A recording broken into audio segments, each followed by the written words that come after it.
What's up guys, now it's time to learn how to create this edit. And not just the edit, I had to create a concept for a car, the car itself, the car brand, and then bring this car to life. And now you're going to learn how to bring your ideas, your concept to life using AI. And you will learn how to animate those images and edit them together. So at the end of this tutorial, you know exactly how I've created this edit. Let's jump right in. First of all, let me show you how the project actually looks inside After Effects. So here, this is my timeline, and here I stitch everything together. So there is a couple of things going on with the intro, but we will focus on the POV part a little bit later in the video. Let's jump right here to these epic car shots. The entire edit is based on images that we have created. So we are going through this step by step. The first thing that you need to do, you need to get inspiration. Think of a car or think of any product you want to create and then go back and forth with ChatGPT or any large language model of your choice and just think about the look, the mood, the feel. So first thing would be the ideation, and if you have the ideas, you can then start to visualize them. And I've used Higgsfield Cinematic to visualize my ideas. Let me quickly jump into Higgsfield and let me show you how the project looks like in there. First of all, if you don't know what Higgsfield is, Higgsfield.ai is one of the go-to platforms that I use. Here you have access to all of the latest AI images and video models. You can browse through them here, but we will focus here on the Cinema Studio feature, which they kind of just released. And the quality of the images and video in Cinema Studio is just insane. So here you can see, I just click on Cinema Studio on their page and we can browse here through all of my history of the images that I have created to bring this edit to life. So first thing we need to do is to create images of the car from all angles, because these ones we are then going to use as references. So here you can see my first tries. So these were the first cars, the first prompts that I put in. From there, I just went back and forth with ChatGPT describing what parts of the car I already like and which we should do different. And then we came pretty close to a design I really liked. So I used this one, downloaded this one, and then put this in as a reference here. Use this reference to create more angles, to create more variations of the design I want to have. We have also put together a prompt sheet, which you can check out in the description. You can just download it. You see it here right now. This is the prompt sheet. So you have all of the prompts that we have used for this video. But you can see here, first thing we did, we defined the front view of the car. And I think this looks super epic. And from there, I started to then think about design of the back of the car. So why do we need to do that? I want the car to be defined from all angles, so I can use 4 to 5 references to create new shots with the car from all angles. And with that information, we can have consistency throughout our shots, throughout the images we create. The images we then turn into videos. And since we are looking for a consistent car, we need to define all of that, all of the angles. And I do it here in a white room, just a blank white space, so there's no distraction. This is just purely focused on the car design. So I start creating all of these angles. I've defined the front, the back, the side, and I use those throughout all of my generations as references. You can see in the prompt guide exactly what prompts that I used and what photos actually turned out as the best, as you can see here right now. I also knew I want to bring in those prototype. We are now creating a car from sketch kind of vibe. While I was generating those, I actually thought about what if we really print those and then use this in the intro. And that's exactly what I did here. So I printed those, placed it on the table, and I think it turned out great, and then created this transition. So I locked in all of the angles. I created a one-take video, and this looks actually like one continuous camera motion all around the car, which I think is super cool and which I then speed ramped. And this was like my base, the first clips I generated. As you can see here, I used the first and last frame feature. So this was the image from the back of the car that I used as a first frame. And for the last frame, I used the image with the car doors open slightly above the car. And this then turned into that camera motion. And since we have the consistency through all those shots, I used then this frame that I used here as the last frame for the first video, I used as a first frame for the second video. This way, we have a continuous camera motion going all around the car. And this is the exact same workflow and how I generated all of those clips. So we can simply switch from image to video here in Higgsfield, and you can see the prompt is super easy. Here you can see I have the first frame, last frame, exactly as I just said, and the prompt is always smooth camera motion. And look at that, just with defining the first and last frame, we get those super smooth shots, and I think they just look insane. I mean, look at that.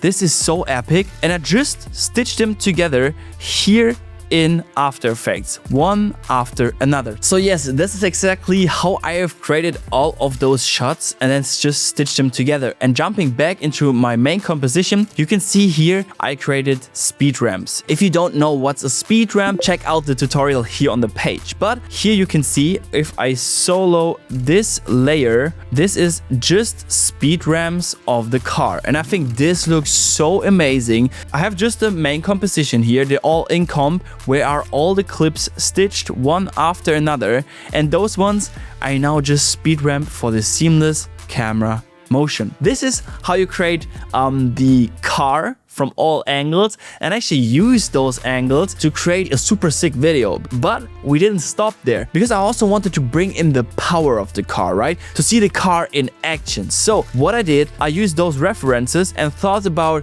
the mood, the lighting, where do I want the car to drive? What emotions do I want to feel? Super moody, so I can turn on the lights. So you can see here I played around with references and prompted cool close-ups, cool locations, lock in the color grading. You can see here the process and how it turned out, and I think these colors are matching really good to the car brand that I want to create. So I kept creating different angles, different close-ups, different medium wide shots, as you can see here and as you can see in the prompt guides. But I always used here, as you can see, the reference images, so the car is locked in. The car looks always the same, and you can see here the quality of Cinema Studio by Higgsfield is just insane. So I kept generating cool images of the car in motion, and those ones I then brought to life with the video feature. I just use it as a first frame. I entered a super simple prompt, actually, car drive super fast, and I generated it here in 9:16. You have these few settings here. You can actually generate 4 videos at the time, which I think is just amazing, so you get faster results. And yeah, I kept generating. You see, I always tried to go for the perfect shot. I really spent a lot of time on my images and on my videos because I really want them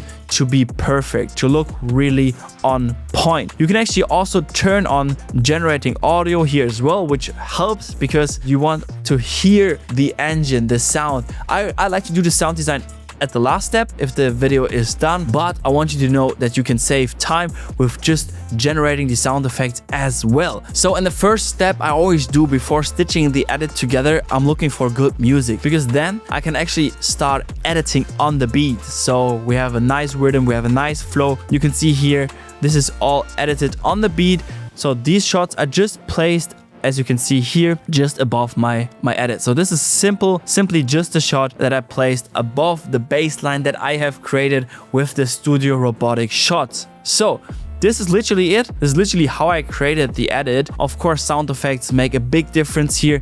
You might have seen also the overlay here. I think this overlay really makes a difference as well. I mean, without the graphics, it looks pretty clean and cool as well, but I was really aiming for this technical tech look. And here's the UI that I've generated. This is the original generation from ChatGPT as a PNG. Brought this one in, used the fill effect to make it all white, fill with white, all white, and then I just masked some parts out, the parts that I like the most, and just placed it across the screen, rotated it a little bit, then I overlaid this graphic over everything and changed the blending mode to difference. And I think this looks really cool. These overlays, these B-roll shots of the car driving, those are super quick and fast. Some of the shots I also stretch the time, so I make them faster or a little bit slower to match the vibe, the energy of the beat. So this is literally how I generated all of the images, and I then brought these images to life, everything inside Higgsfield Cinema. And I've actually added one more thing to the edit,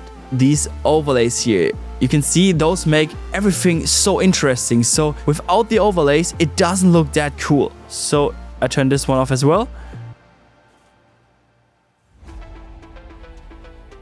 It's cool, but now here with the overlays activated, let me turn the overlays on, boom, that looks so much cooler, right? This is now super easy to create. So on Higgsfield, here is the mixed media feature. I click on that, and actually I can show you the generations I did. I just exported some parts of the edit to add these effects to, and I just uploaded here to the mixed media feature. You can choose your frame rate, you can choose your resolution. You can see here those generations, they look super cool, and it's super quick to generate those effects. The video is one-to-one the same video, and you can then overlay those onto your video to make your edit just more interesting. And I think especially here helped a lot to make the outro more interesting. I also use them throughout the video, like here. Also change the blending mode. It looks more integrated into the scene, like here as well. You can't even tell, but here I've added it as well. This is blending mode screen, so it looks without and with the effect. So here you see this one was the point cloud, I think, and this just looks so cool. It just enhances the quality these few seconds of the shot, right? So look at that. This is epic, right? So yeah, this is how I brought everything to life. Like you can see here, all of those shots, I generated the images I turned into videos. Then I've created the mixed media shots to make these few seconds here more interesting. I also used the speed ramps here for the base studio robotic shots, and all of these techniques together add up to, I think, a pretty cool edit. And the only thing left now is the intro POV shot, and this one was so much fun because I used the reference images again and then turned those into sketches, and AI is super good at doing that. I'm so blown away by the quality. Look at those. I literally just threw the images, the references I had, into ChatGPT to create me prompts to turn those into sketches. And those sketches I then printed out and actually placed on a table. And I think this looks so cool. And then I also created the HUD carousel around me, this time actually spinning around me. I usually do it with an SD card. If you don't know how to create this HUD carousel, make sure to watch the tutorial as well. Everything already created, so make sure to check that out. And then I added this carousel effect around me to give it more depth, more modern tech vibe. And I plan then to do a transition from the sketch to the actual video. And this is the transition. And I think it turned out super clean, and this is again done with Higgsfield Cinematic Video Generator. This is the transition clip here. Again, first frame, last frame. I just did a screenshot of the POV video, used this one as a first frame, and I used a screenshot of the actual edit as the last frame. And this way I've created the transition here smoothly. And see how my hand moves slowly out, and this speed ramp looks so nice. I mean, look at that. This is super clean, I think. Normal video, boom, and now shoo, we're going super smooth into the edit. And I'm really happy how this turned out, and I'm literally blown away by the quality of the images and the video. And of course, at the end, sound design brings everything to life, like all of the transitions, all of the epic moments of the car driving super fast. This brings in the energy, so make sure to spend time on your sound design as well. You see, I'm super excited about creating content, and this just opens up a whole new world to visualize my ideas, my concept, and being able to create a concept car and the whole edit within a couple of days. People think I just press a button and the edit is done, but that's not what I'm doing. I love to create content, so I really spend time on the concept, and everything, as you see here, is manually done. I just use it to generate the shots and to help me to create even better shots and a better video and make the video possible, because this video wasn't possible without it. So it's not about creating fast AI slop, it's about creating epic videos, even better videos than I have created before. So this is really important to me, and that's why I'm doing this tutorials, and I hope you have learned a lot in this breakdown how I create my videos. Let me know what you're interested in next, what you want to see me create. Let me know. I'm super excited for this journey, to take you with me, to give you as much behind the scenes as I can, because I'm happy if you learned something today and you are creating better videos than before this tutorial. So with that being said, I wish you all an amazing day, and I can't wait to see you in the next one.